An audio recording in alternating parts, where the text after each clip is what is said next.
Just a minute. I'd like both of you to just talk about your primaries now. Let me go to Mr. Akinshuju, because, I mean, there are those who think gathering 14.8 million votes at the primaries for the president, some of them immediately think, oh, wait a minute, if he had contested, if there was another person who had vied for the same ticket, do you think the president would have garnered the same amount of votes? Well, I can't get you clearly, but I want to imagine you are talking about primaries where we witnessed more than 14 million Nigerians, members of the APC, affirming their approval of Mr. President to return to take the ticket of the party for the 2019 presidential election. For us, this is a novel idea, especially the direct primaries. I personally feel so excited and proud, to be associated with that concept, because it talks to direct creation of the stakeholders' mentality in each member of the party. Each member of the party has now become a major player in the political process. And the political process fundamentally speaks to the emergence of candidates on the platform of the party. Now, what that also tells us is that the Godfather principle does not work any longer in the APC. It tells us that the average member of the APC is actually a deciding factor in the process of the emergence of candidates. And yeah, go ahead. Perhaps more than that is the fact that you have 14,800,000 and something people declaring their support, yes, voting for the president. Let's find out that for us is a bank of votes already waiting to be activated. Hold on a moment. On February 16th. Let's find out from Mr. Pashada here in the studio. Let him respond, please. I was carefully listening to what my colleague, political colleague, is saying there. It's a joke, an absolute joke. When you talk about democracy, there must be competition. You're saying that there's nobody else in their party that can challenge the presidency for that role. I mean, it's a joke. It looks like something that you find, in a movie. Well, the 14.8 million votes. Yes, plus the fact that there's only one candidate. What they're saying, in actual fact, is that in the entire party, there's nobody else that can challenge. When he emerged as a flag bearer and having this amount of votes, yes, doesn't that mean that this same amount of votes, they will still vote for him? Or you think they'll vote for other parties? Absolutely not. We know that. Why not? It's similar to saying social media. People say a lot of things on social media. It doesn't translate to votes. What is happening here is that I mean, I'm trying to be a bit subtle, but we know what transpired when it comes to primaries. Money's exchange hands, the power exchange hands, promises are being made. So people would do that. But when it comes to actually voting, when there's nobody to watch them, you find that people do something totally different. I'm of a different opinion when it comes to the next election. I'm very controversial when it comes to that. All right, Kola. Your party, your candidate didn't have as much votes, but yes, he ran against 10 or 11 other candidates. The figures that the president had in his own direct primaries, does that intimidate your party?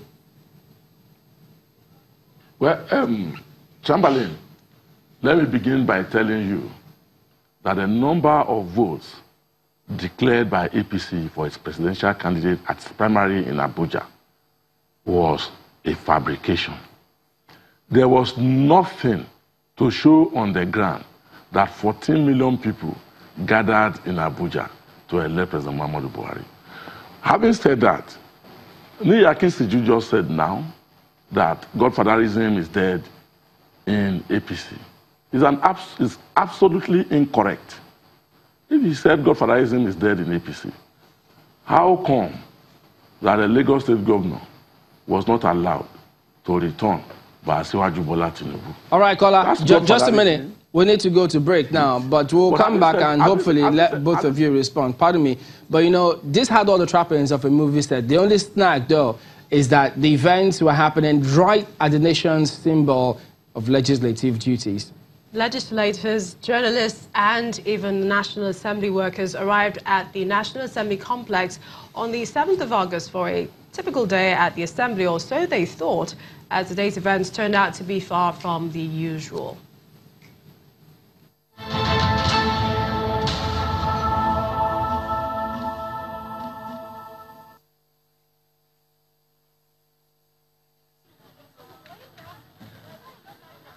This is the National Assembly of the Federal Republic of Nigeria, and this is the site that greeted National Assembly staff and PDP lawmakers on Tuesday morning.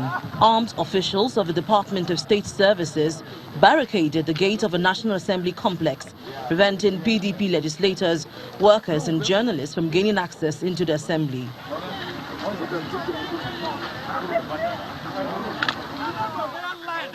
At about 7 a.m., federal lawmakers from the opposition People's Democratic Party, PDP, made their way to the National Assembly, alleging a plot to impeach the Senate President and his deputy by lawmakers from the ruling All Progressives Congress, allegations which APC lawmakers had denied weeks ago.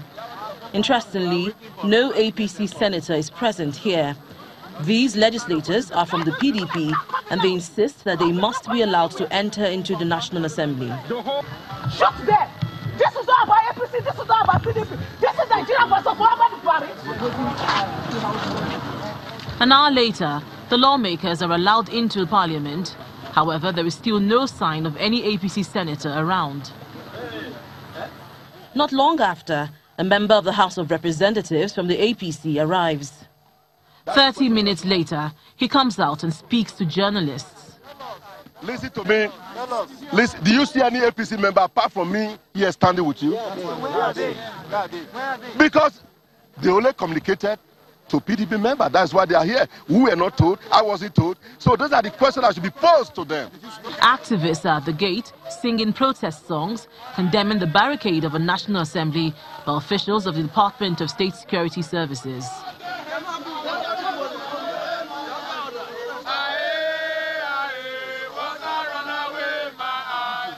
The clerk of the National Assembly arrives, but he refuses to enter into the Assembly complex without his staff.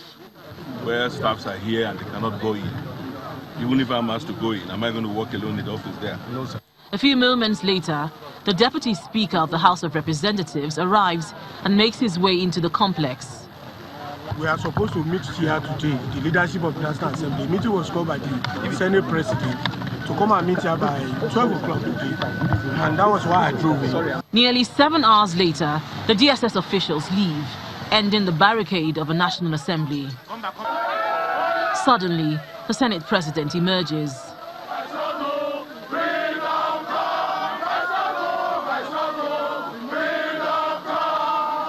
Moments later, the crowd disperses, ending a long day of suspense and intrigues.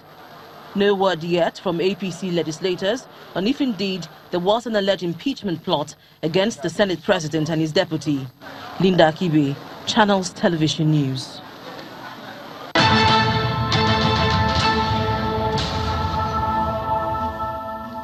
Well, yes, before our guests sink their teeth on that one, Kola, let me let you conclude your thoughts before we went to break. Go ahead, please.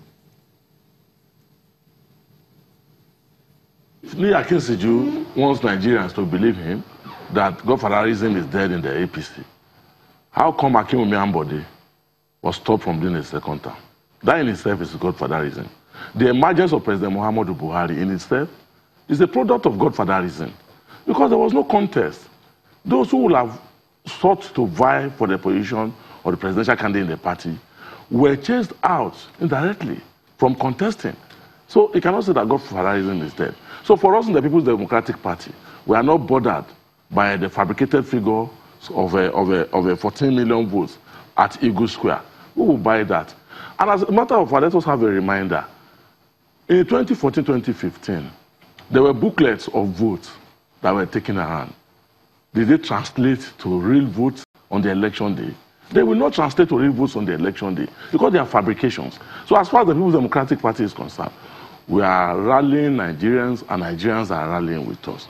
All we ask for is a process that will be credible, that will be free, that will be clean, that will be clear, and that will be transparent on election day. Yes. Let's allow Mr. Akinsuju, of course, wade in on this allegations of fabrication. I am enjoying this situation where the PDP gets to drink Panadol, you know, for our headache, which is no headache in the real sense of it. The truth of the matter is the 14,800,000 plus people that voted for the president actually were processed from their wards, you know, up through to Abuja, you know, at the National Convention, and that is how things should be done. Really, I can see the PDP is scared already, and I can't say, of course, the relevance of the gubernatorial candidates or the process of the emergence of the gubernatorial candidates of Lagos State, you know, in this matter. Akinwumi Ambode, the incumbent governor, went through a process, and for us that is even encouraging, because he went through a process. He stood for primary election. He addressed a world press conference where he declared his intention to stand for the primary election, and he stood for the primary election with Mr. Sanwo-Olu, and of course everybody saw it. It was televised. There was no issue about it. And after the process, Mr. Ambode congratulated Mr. Sanwo-Olu. That is how politics should be played. That is democracy. And of course, we didn't hear about dollars and all that exchanging hands as we heard from. We'll come back to you.